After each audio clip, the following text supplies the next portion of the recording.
Le mois de décembre est traditionnellement le mois de la générosité au cours duquel un maximum de dons sont récoltés pour les associations. L'occasion pour Social Blog de s'intéresser au business des ONG. Nous irons dans les coulisses de deux associations au fonctionnement assez différent. D'un côté, La Tête, qui est une des plus grandes ONG israéliennes qui vient en aide aux plus démunis. Et puis de l'autre, nous rencontrerons Igal Shtaim qui organise une soupe populaire pour les migrants africains. Et lui se veut totalement indépendant. Le Poste, quant à lui, reviendra en chiffres sur les plus gros ratés des ONG. Pour en parler, comme chaque semaine, nos blogueurs citoyens engagés. ONG, un business comme un autre, c'est Social Blog. Bienvenue.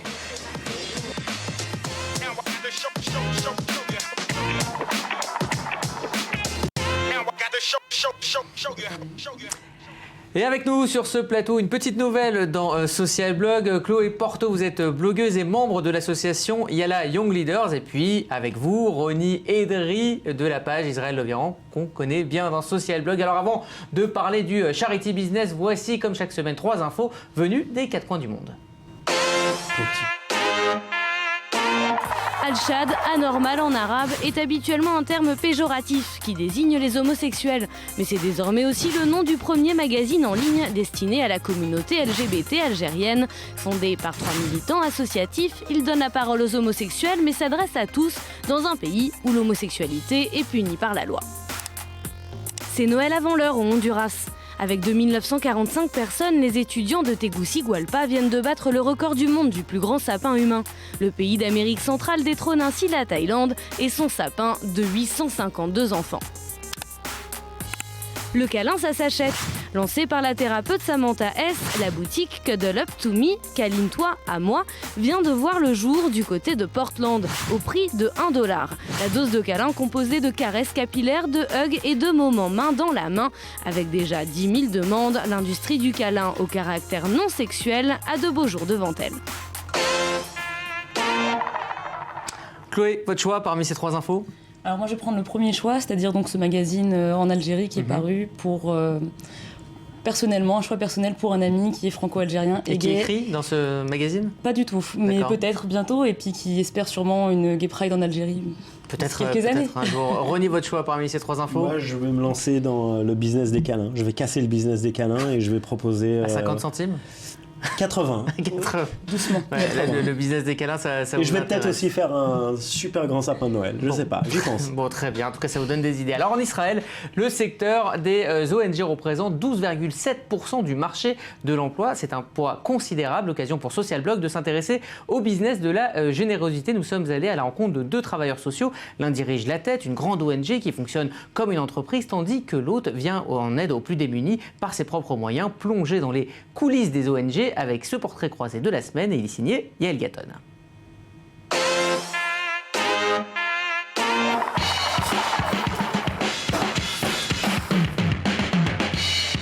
Nous sommes à l'entrepôt de stockage alimentaire de l'association La Tête. Nous sommes une organisation globale comme la Banque alimentaire aux États-Unis. קיבלתם נזקקים חדשים? מה את אומרת? אנחנו מכאן. De là, nous livrons les colis de produits alimentaires La Tête à notre centre, où nous les distribuons, et puis tout le monde obtient son don. Dans pas mal de cas, si nous n'amenons pas ces cartons aux gens, ils peuvent rester sans manger.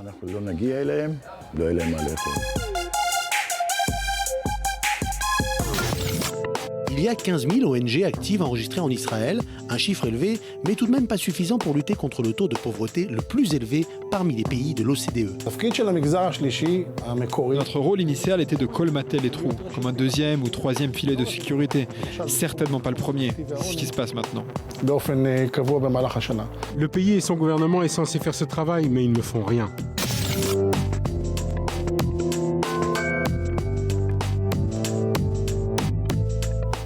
La Tête est une machine bien huilée, au fonctionnement et au financement proche d'une entreprise.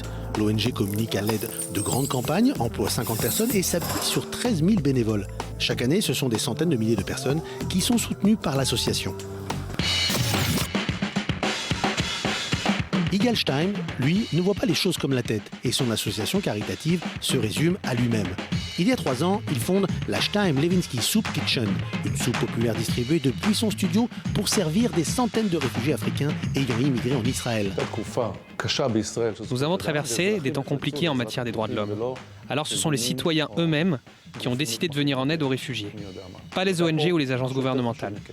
Il y a ici quelque chose de plus important que l'argent. Shoes for women, kids clothing, games.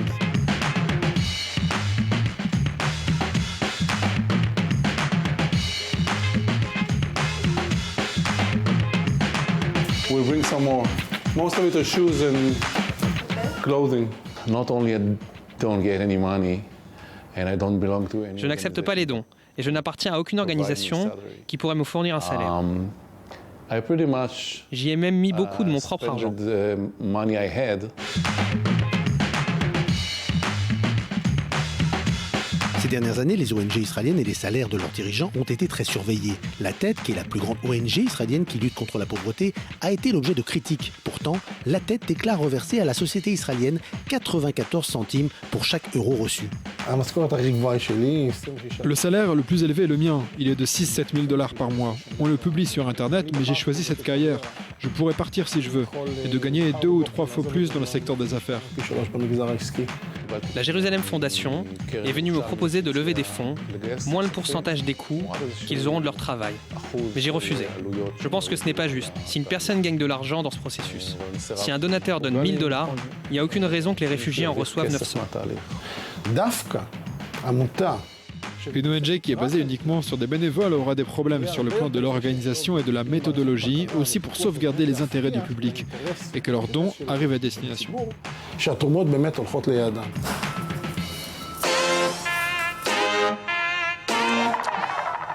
Alors pour réagir à ce reportage, la question est simple. Est-ce qu'une ONG doit fonctionner comme une boîte pour être efficace, donc pour avoir plus de dons, donc pour aider plus les gens ?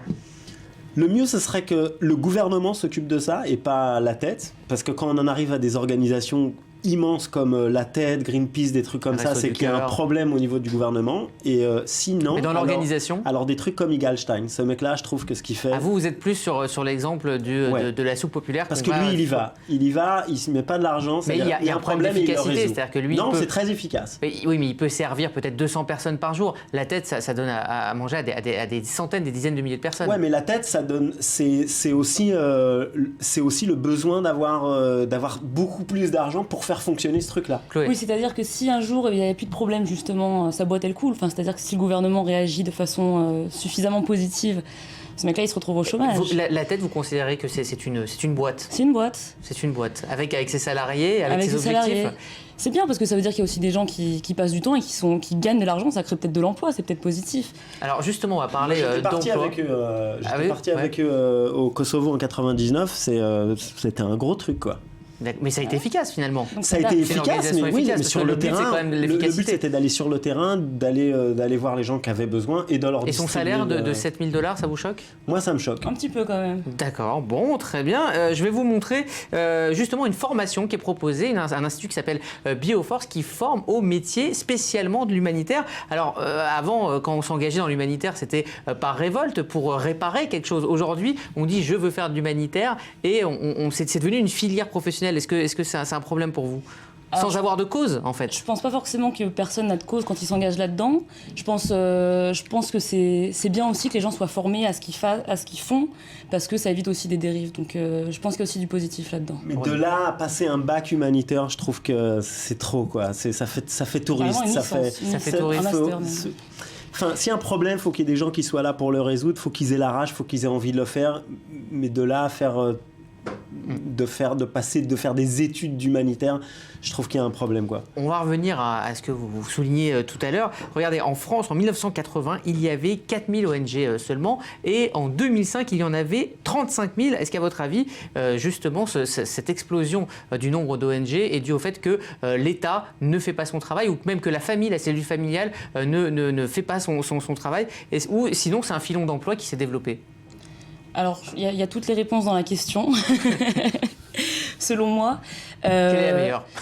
La meilleure, il y a la précarité qui est en grosse augmentation. Et la précarité, c'est pas seulement au niveau du chômage qui est en augmentation, c'est aussi les liens familiaux qui sont moindres un petit peu. Enfin, il y a vraiment eu un éclatement au niveau des liens familiaux, de la précarité. C'est chômage dit précarité aussi sociale, c'est-à-dire qu'on voit plus de gens et on n'a plus de liens sociaux avec un certain nombre de personnes. C'est ce qui apporte le travail en plus de l'argent. C'est un filon ou c'est Non, c'est la déchéance du gouvernement. On passe d'un système socialiste où le gouvernement est censé aider, prendre en charge, donner des réponses. Et on est dans des pour systèmes... vous, le chiffre que vous avez derrière vous, ça s'explique par l'échec de l'État. Exactement. Ouais. Mais tu vois aussi tu vois le virement de l'État, par exemple Israël, qu'on est passé d'un pays socialiste à un pays complètement capitaliste. Où tu as encore des gens aujourd'hui, des gens qui ont fait partie des gens qui viennent de la Shoah et tout ça, qui sont encore dans la rue en Israël en 2014. C'est honteux au niveau du gouvernement. Pour vous, la solution est du côté des non, ONG. Yair Lapid c'était son ticket. On en avait parlé. C'était son ticket. Aujourd'hui, donc je l'attaque pas personnellement. On en reparlera dans Social Blog. Alors, on disait en intro de cette émission, décembre, c'est le mois au cours duquel la majorité des dons sont faits. Alors, depuis plusieurs années, et puis aussi depuis certains scandales, les donateurs sont de plus en plus méfiants. Retour en chiffres sur le rapport don-efficacité dans le poste de Marie Semelin, mise en image par Raphaël Cohen. 134,8 milliards de dollars. C'est le montant de l'aide publique au développement en 2013. Et même si c'est une goutte d'eau dans le charity business, ça fait 112 $ par an pour chacun des 1,2 milliard d'habitants de la planète qui vit avec moins de 1,25 $ par jour. Mais les pauvres sont toujours pauvres, les affamés ont toujours faim et l'eau est toujours dure à trouver. Et c'est pas parce qu'il y a des sous que ça va mieux. Exemple, Haïti. En 2010, un séisme tue 220 000 personnes. 10 milliards de dollars sont promis pour la reconstruction. Et 4 ans après, l'île est toujours par terre. Les ONG s'en vont et on se demande mais où est passé l'argent ? Beaucoup des sous promis ne sont pas arrivés. La plupart des contrats de reconstruction ont été signés avec des entreprises étrangères et pas locales. 1% seulement a été versé au gouvernement haïtien. Et les États-Unis, qui avaient promis beaucoup, ont envoyé des soldats et se sont auto-remboursés avec l'argent qu'ils avaient donné pour payer l'envoi des troupes. Et le PDG de la Croix-Rouge est payé 30 000 € par mois. Donc on peut gérer mal les sous et on peut aussi avoir de mauvaises idées. Exemple, en 2006, une ONG a une idée géniale, Playpump, une pompe à eau actionnée par un manège à enfants. Les enfants jouent, l'eau afflue, super. Les États-Unis leur donnent 16 millions de dollars pour en mettre partout en Afrique. Sauf que quelques années plus tard, les pompes sont à moitié abandonnées et dans certains villages, les adultes paient les enfants pour qu'ils fassent tourner la machine. Depuis, Playpump n'existe plus et le PDG a déclaré « Peut-être qu'on a été un peu trop ambitieux ». Alors si vous voulez sauver le monde, essayez d'abord à petite échelle. Si ça rate, il y aura moins de dégâts. Alors on va commencer par une statistique, un chiffre un peu extrême. Ce sont les 50 pires ONG américaines qui ont été épinglées pour ne reverser que 4% vraiment à la cause qui sont censées défendre. Alors là c'est un exemple extrême, mais est-ce que la dérive est inévitable quand il y a comme ça beaucoup d'argent qui afflue, Chloé ? Inévitable en partie. Oui. 30 000 € par mois, c'est... Non, 30 000 € par mois, c'est énorme. C'est nauséabond, quoi. Moi, tu me files 30 000 € par mois, je te fais la paix au Moyen-Orient. Alors, mais tous les deux, vous travaillez dans des associations. Est-ce qu'un jour, si vous en faites vraiment votre métier, vous n'avez pas d'autres sources de revenus, vous allez trouver ça normal d'être payé, d'être rémunéré ? Mais moi, mon association, c'est pas une NGO, c'est une entreprise. Et elle marchera et elle fonctionnera bien si elle gagne de l'argent. Vous allez vous payer quand même. C'est une entreprise, c'est-à-dire elle a pas de but non caritatif. Comment vous allez... la distinction dans la façon dont on présente les choses. On vend un produit et le produit est basé. Alors comment vous présentez comme... un jeu sur la paix. Je fais un jeu sur la paix au lieu de faire un jeu sur la guerre. Et si ce jeu il est vendu et qu'il promeut, il parle de paix et que les gens l'achètent et qu'ils sont contents et qu'il fait la paix en même temps, tout le monde est content. Et je peux en alors là, vous avez pris le label ONG pour pouvoir. Vous avez pris le label ONG moi, pour pas pouvoir. Pris le label ONG. D'accord, mais je n'aime pas le label ONG. Vous vous présentez comme une entreprise quand vous vous présentez, la Peace Factory ? À moi, la Peace Factory LTD. D'accord, bon, très bien. Je voulais, pour finir cette émission, vous montrer une parodie qui vient de Norvège, où ce sont des comédiens africains qui ont décidé d'inverser les rôles. Regardez, vous allez comprendre.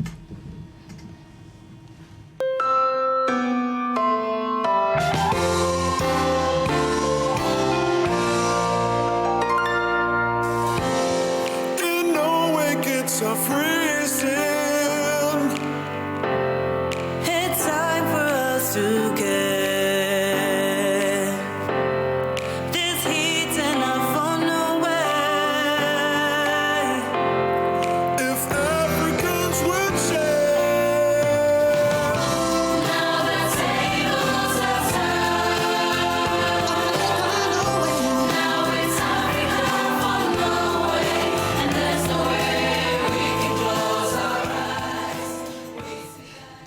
C'est un classique très rapidement pour les artistes, le charity business, il y a de la sincérité ou est-ce qu'il faut être sur ces disques de fin d'année pour pouvoir paraître être un bon artiste ? Il y a par exemple les Restos du Cœur, je cite, je prends les Restos du Cœur, les pauvres, c'était à la base une très bonne idée de Coluche, et il n'y a personne qui voulait venir, et maintenant on voit tous les artistes, on demande si la solidarité, la charité, elle est envers les gens qui n'ont pas d'argent ou envers les chanteurs qui veulent se refaire un nom, quoi. Si ça marche, ouais, pourquoi pas. Oui, si ça marche, ça sert tout le monde. Tant qu'il y en a besoin. Win-win et Moi, gagnant. We Are The World, c'était mon tube. Mais la charité, on se demande envers qui elle est quand même. Ouais, mais l'argent, voilà. Où est l'argent à la fin ? Merci à tous les deux. On va continuer le débat sur Internet, sur la page Facebook, dans ce Social Blog. Je vous donne rendez-vous la semaine prochaine. N'hésitez pas donc à venir sur notre page Facebook. Dans un instant, un nouveau journal sur i24 News. Restez connectés.